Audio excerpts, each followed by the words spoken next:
Con el doctor Carlos Valdivieso, quien es el presidente del Colegio Médico de Antioquia. Presidente, nos alegra saludarlo. Bienvenido al Consejo de Redacción. Buenos días, ¿cómo está? Muchísimas gracias, Felipe, Juan Carlos, Paola y nuestro querido amigo Daniel.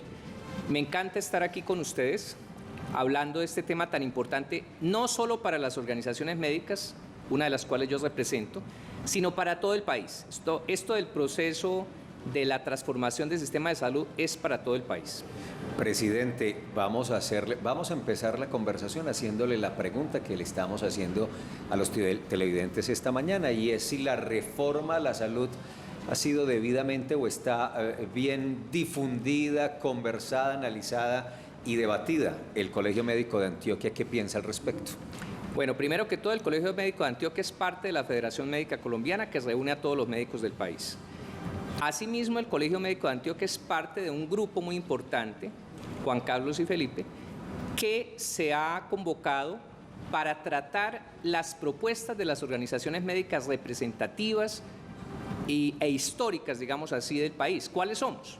La Academia Nacional de Medicina, la Asociación Colombiana de Sociedades Científicas, Paula, que recoge a 60.000 especialistas de medicina del país, 60.000.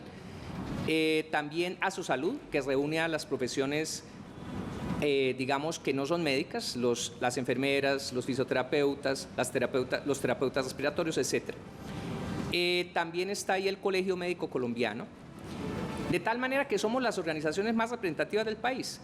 Llevamos más de un año haciendo una serie de propuestas que reunimos en un documento que llamamos los Acuerdos Fundamentales, y esperábamos naturalmente que fuéramos invitados por la señora ministra de Salud a participar en la confección del proyecto de ley.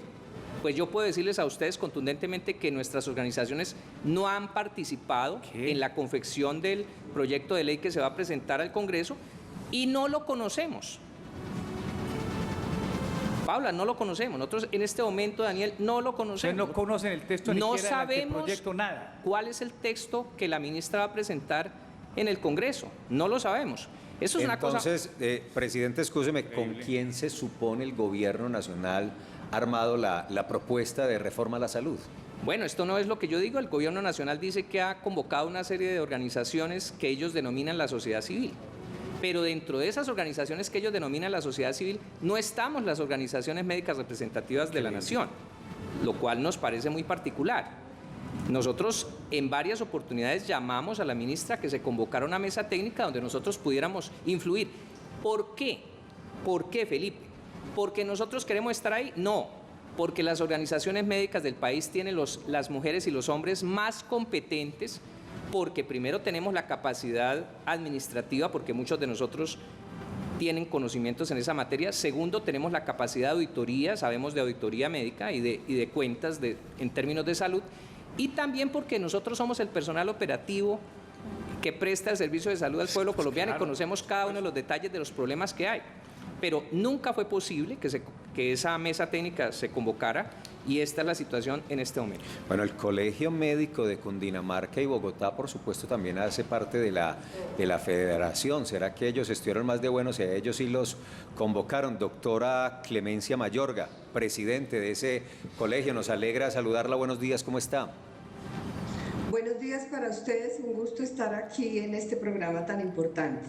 ¿Ustedes han sido convocados? ¿Ustedes han participado de debates previos para la construcción de la reforma a la salud?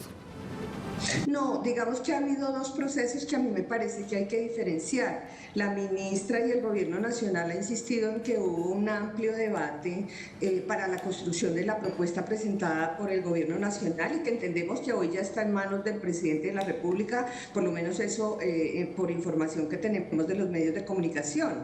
Hubo un proceso previo en que se generó una propuesta de una campaña específica del entonces candidato presidencial Gustavo Petro, pero ese es un proceso distinto a cuando estamos en el gobierno. Ya llega el presidente Petro, la ministra Carolina Corcho, y se genera entonces un articulado de la propuesta de proyecto de ley para la implementación de la ley estatutaria de la salud. Y en ese proceso, que es el proceso formal del gobierno nacional, pues no hemos podido participar. Como lo mencionaba mi colega doctor Valdivieso, buenos días, pues es cierto que nosotros venimos trabajando desde hace 1 año y medio. Tenemos 14 puntos para aportar. Aquí no se trata de protagonismo, si yo quisiera hacer énfasis en eso.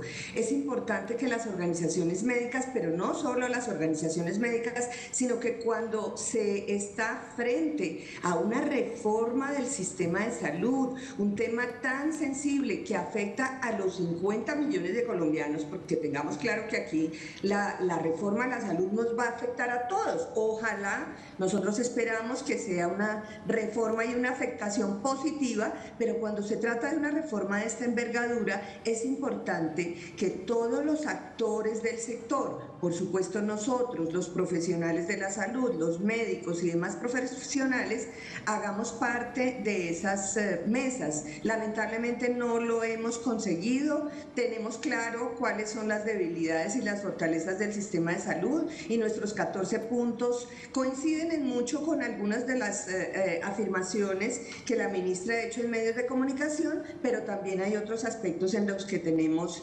inquietudes y creemos que tenemos la responsabilidad como organizaciones médicas de plantearlas de cara al país y de que sean escuchadas y tenidas en cuenta con un único objetivo, y eso debe ser claro, y es aportar a que esa reforma salga bien.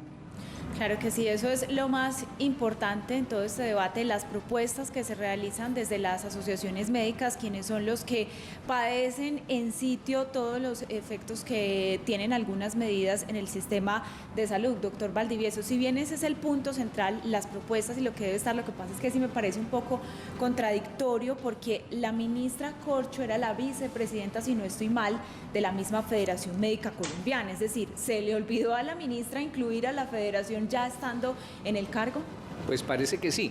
Nosotros tenemos muchas inquietudes, Paula. Por ejemplo, dentro de los acuerdos fundamentales está claro que nosotros somos contrarios a que se continúe la intermediación financiera en manos de las EPS. Pero es que acabar las EPS no resuelve los problemas del sistema de salud. Ese es uno de los puntos. Nos preocupa, por ejemplo, el costeo de las estrategias que la ministra ha propuesto en lo que ella llama los grupos EMIT, que son los grupos de profesionales que van a atender asuntos de salud pública. ¿Cuál es el costeo, por ejemplo, de esa estrategia dentro de los dineros del sistema de salud?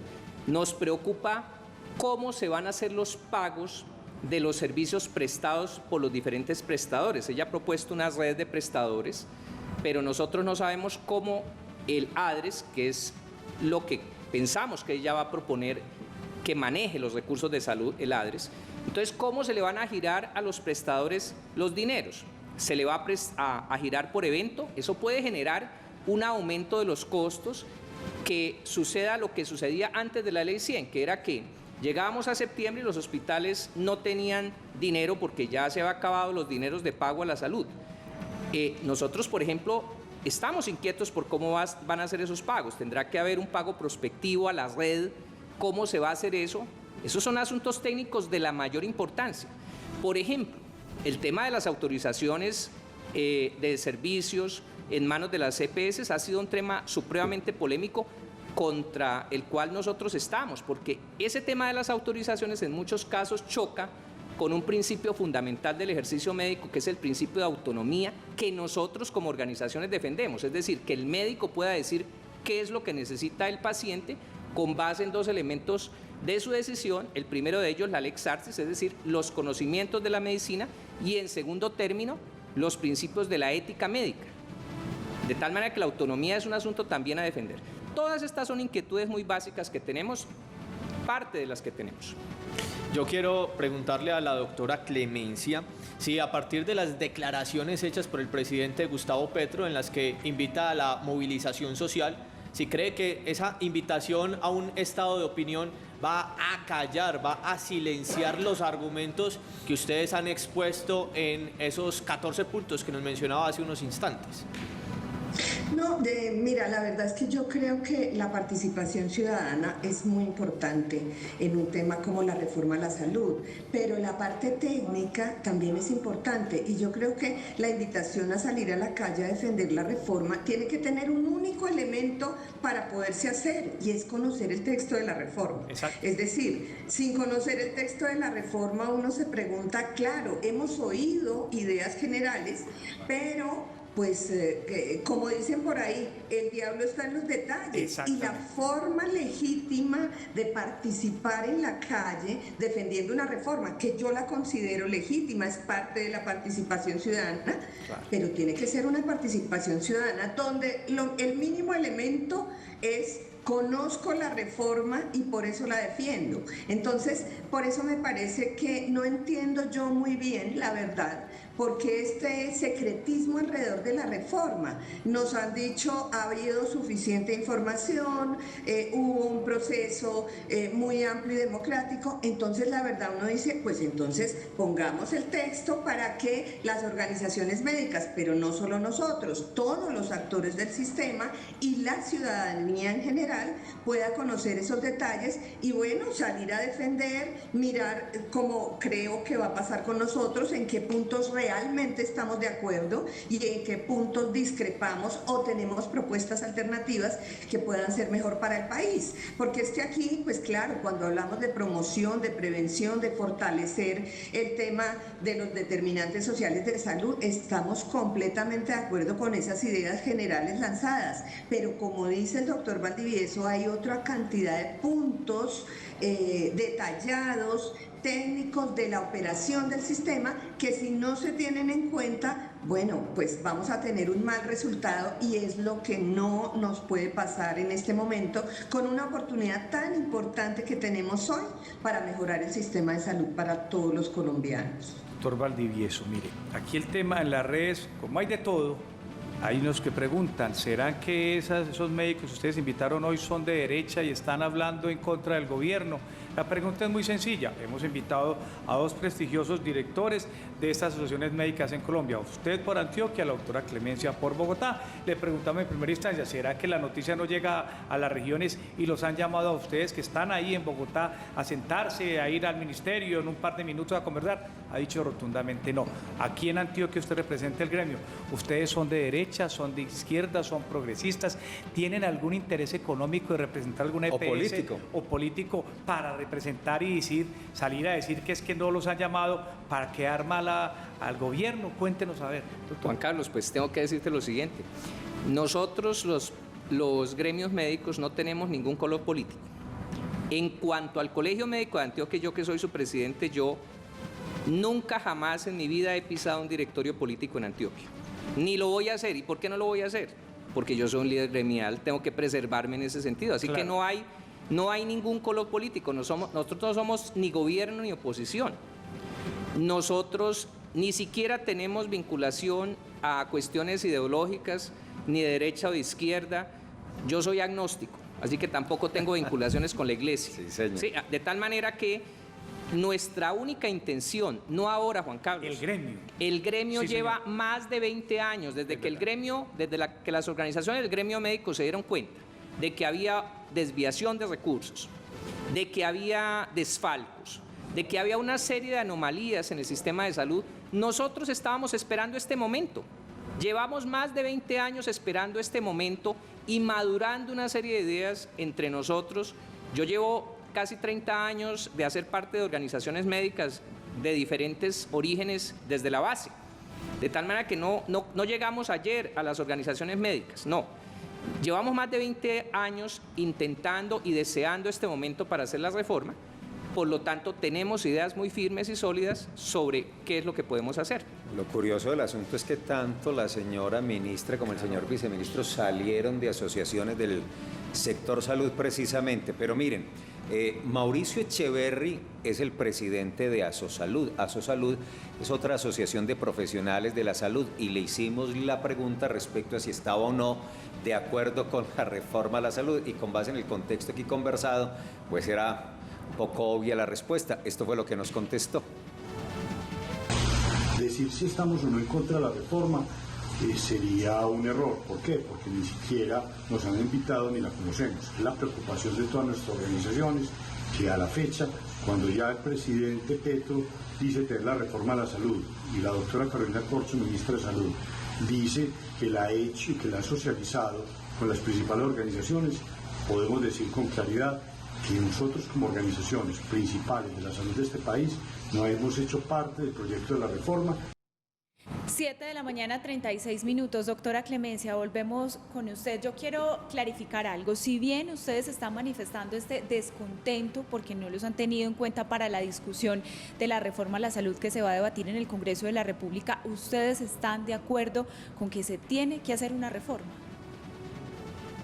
Sí, gracias por la pregunta. Yo creo que hay una claridad que hay que hacer. El sistema de salud colombiano, digamos, ha tenido unos avances en estos 30 años dentro del modelo de salud de Ley 100, pero indudablemente tiene falencias importantes. Y a mí me parece, y quiero resaltar, que es una oportunidad cuando el gobierno nacional dice, aquí nos falta promoción de la salud, prevención de la enfermedad, determinantes sociales de la salud y un fortalecimiento de la red pública hospitalaria, sobre todo en las zonas dispersas y alejadas del país, en donde el sistema de salud funciona de manera muy diferente a como puede ser en una ciudad. Yo creo que hay grandes oportunidades. Creo que los trabajadores de la salud, como se ha mencionado, han venido en una situación de precariedad salarial, no están contratados debidamente, no tienen vacaciones, no tienen derecho a incapacidades. Es decir, hay una serie de aspectos que ameritan una reforma, sobre todo a la luz de la implementación de la Ley Estatutaria de Salud, de la cual nosotros fuimos también gestores del año 2015. Pero entonces cuando decimos vamos a abordar esa reforma, tenemos que tener en cuenta, y eso debe ser claro para la opinión pública, que la simple eliminación de las EPS, como se ha mencionado, no nos soluciona los otros problemas. Voy a poner un ejemplo. Se habla de los 20.000 equipos de atención en primaria en salud que se necesita. Importantísimos los equipos de atención primaria, pero ojo, tenemos un déficit de médicos y enfermeras en el país. Estamos casi en el 50% del indicador de la OCDE en número de médicos y de enfermeras en el país. Entonces la pregunta es, ¿dónde está el personal de la salud que va a ir a esos 20.000 equipos y que van a llegar a la casa y a las regiones? Vamos a tener que sacar los médicos de los hospitales y entonces vamos a tener un mayor déficit de los hospitales y las listas de espera para citas médicas entonces van a aumentar. Fíjense ustedes que hay detalles en los cuales tenemos que entrar a abordar para que el fin de esta reforma se logre y es verdaderamente garantizar la promoción, la prevención, la atención oportuna y mejorar la calidad para la salud de todos los colombianos. Doctor Valdivieso, entre lo que se ha conocido someramente de la reforma a la salud, se habla de que esos recursos sean administrados por los entes territoriales, es decir, por alcaldías y departamentos. Muchos advierten sobre el riesgo en materia de corrupción que eso podría tener. ¿Cuál es su visión al respecto? Claro, ese es uno de los problemas, Daniel, que vemos con muchísima preocupación. Nosotros sabemos que esa descentralización de los recursos puede ser extremadamente peligrosa. Ya hemos vivido procesos de desviación de recursos de otros órdenes a nivel de los entes locales. Consideramos que no tienen competencia los entes locales para hacer ese manejo de recursos en este momento. Por eso somos contrarios. Nosotros pensamos que debe haber un manejo centralizado de los recursos. Como digo, nos preocupa cómo se va a enviar los recursos a las redes de prestadores. Todas estas cosas son parte de la inquietud, pero la descentralización de los recursos es extremadamente peligrosa. Doctora Clemencia, aprovechando esta línea de preguntas que le hizo mi compañero al doctor Valdivieso, le traslado a usted también la misma. Es decir, si usted la llama mañana a la ministra, nos está viendo y dice, oiga, vea, los gremios médicos están bravos porque no le hemos llamado, esta gente sí se queja, la llaman ahorita al mediodía, usted le dice, vea, ministra, yo le doy 3 recomendaciones. Es lógico que el sistema hay que cambiarlo, usted lo ha dicho, hay deficiencia en la atención, haga esto, esto y esto, se lo recomendamos. ¿Cuáles serían esas 3 recomendaciones que deben ir incluidas en ese proyecto de reforma a la salud? Pues bueno, me pones en una dificultad porque nosotros tenemos 14 recomendaciones dentro de los acuerdos fundamentales, pero si tuviera que escoger, Sí. te diría que el tema de la atención primaria en salud es Sí. fundamental, Sí, señora. que creo que hay que hacerlo, pero que tenemos que hablar con las universidades Claro. y ver cuál es el personal de salud que va a ir allá para no generar un déficit Claro. del personal que hoy está atendiendo la enfermedad y que puede alargar las listas de espera. Y yo creo que eso se puede lograr. Muy bien. La segunda recomendación sería el giro directo para clínicas y hospitales, pero con una centralización de recursos desde ADRES. Es decir, a nosotros sí nos parece arriesgado que vaya a haber Claro. una situación de Una recursos, de intermediación. fondos de la salud en las regiones. Eso puede ser muy problemático. La opinión pública conoce cómo funciona. Desafortunadamente, es decir, como dicen, no estamos en Dinamarca, sino en Cundinamarca. Aquí hay temas de corrupción en las regiones Sin y duda. donde la politiquería en el tema del sistema de salud ha estado presente. Entonces, darle la capacidad a cada región, teniendo regiones en donde realmente no se tienen ni las capacidades técnicas, por lo menos en este momento, y donde el riesgo de politiquería y corrupción es alto, es muy arriesgado. La centralización de los recursos desde ADRES se debe dar. Y la tercera recomendación, por supuesto, tiene que ver con el tema de la formalización de los trabajadores de la salud, de los profesionales de la salud, de los médicos, las enfermeras, los terapeutas. Pero ahí también tenemos preguntas, es decir, ¿dónde están los recursos para la formalización? ¿Cómo se va a hacer, me pregunto yo, para obligar dentro de la norma actual que tiene el país para que las clínicas privadas formalicen a todos sus trabajadores? Porque es que lo que aquí no queremos es que esto se nos quede nuevamente en un postulado, en una ley como pasa en Colombia, quiero decir, que se sacan y se sacan leyes y las leyes quedan allá en una carpeta, pero no se cumplen. Necesitamos saber claramente cuáles son los recursos para la formalización laboral y cuál es la normatividad que se va a dar, de manera que todas las entidades públicas y privadas, porque aquí el 80% de los prestadores son privados, van a formalizar a sus trabajadores. Esos serían mis 3 temas centrales. Bueno, gracias, doctora. buen ejercicio, la puso ahí, se la puso difícil Juan, porque efectivamente son 14 las propuestas que están incluidas en esos acuerdos fundamentales que han trabajado con tanto juicio y tanto detalle estos colegios médicos del país. Doctora Clemencia, gracias por acompañarnos. La volveremos a consultar desde Antioquia, creo que todos estamos en vilo. Queremos saber exactamente cuál es el articulado de esta reforma a la salud para empezar realmente a discutir sobre texto concreto para dónde va la reestructuración del sistema de salud de Colombia. Gracias, doctora Clemencia. A ustedes muchas gracias, estamos aquí pendientes y gracias por incluir este tema muy importante para todos los colombianos. Por supuesto, Claro. y así lo vemos y así lo consideramos, doctor Carlos. Gracias también por acompañarnos, muy Encantado. pendiente de sus pronunciamientos cada día. No, como siempre a la orden de ustedes, aquí estamos. Muchas Muy bien. gracias. Los presidentes del Colegio Médico de Antioquia y el Colegio Médico de Cundinamarca.